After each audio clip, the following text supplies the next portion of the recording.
Hi, I'm Stephanie Hansen, and this is my Chapter 5, Developing a Positive School Learning Culture.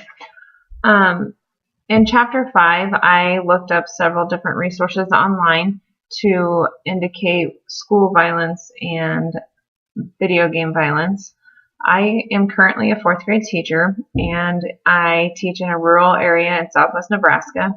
I am very fortunate that in the elementary especially, we see very little to no violence or crime in our school or even in our community.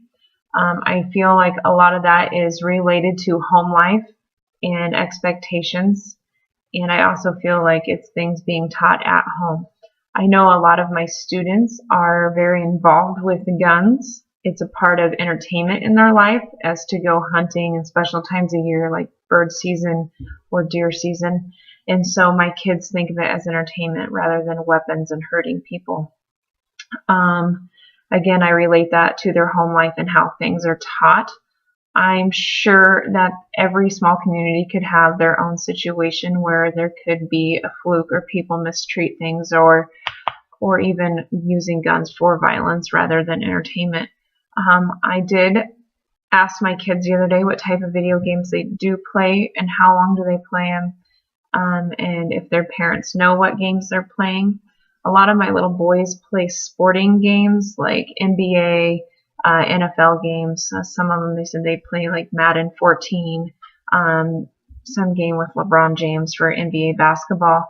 A couple other kids, they talked about playing Deer Hunter 3 or Deer Hunter 2, and they get to shoot large game animals like bear, deer, elk, moose, and different animals. So they understand the purpose of why they're shooting, but I did get the chance to spend Christmas break with some little cousins of mine, and they were playing a sniper game, and it was very bloody and very gory, and these little guys are probably only 8 years old and 6 years old, and I thought it was kind of high crime video game for such little kiddos to be shooting. I mean, I know that they are not doing that at school, but I do feel like a lot of this is taught at home and in the home life. I do know that our school currently does a suicide prevention training program. We also do dating violence programs.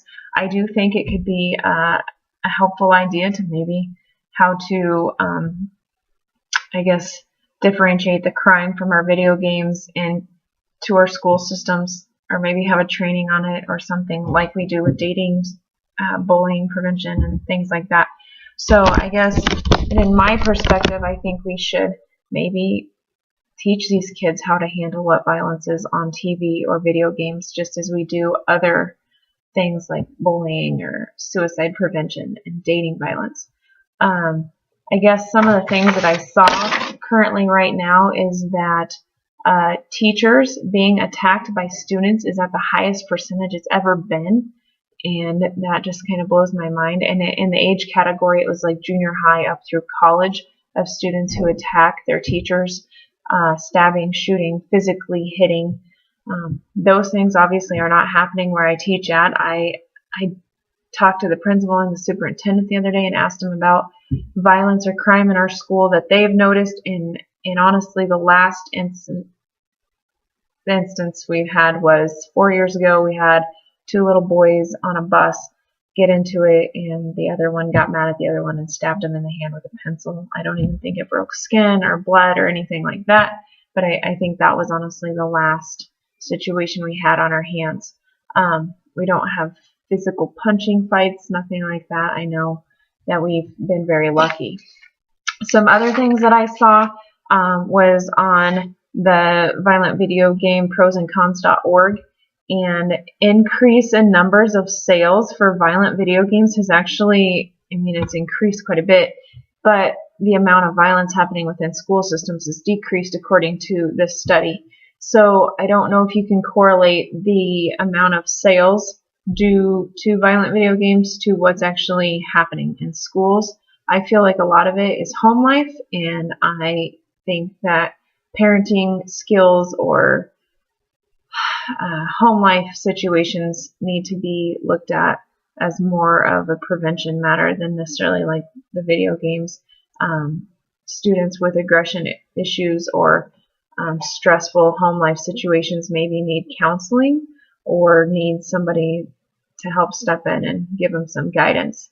So overall, my students, I'm very fortunate, very lucky with the area that I teach in and live in, that violence and crime is very limited to almost none at all. So I guess in bigger school systems, I don't really know. I've never worked in a larger school system. I wouldn't want that for anybody. So I guess we need to maybe look at the next steps that we could do to maybe help implement a plan to do prevention of violence or aggression with students in their video games and how they apply to school and home life. So that is my Chapter 5 summary. Thank you.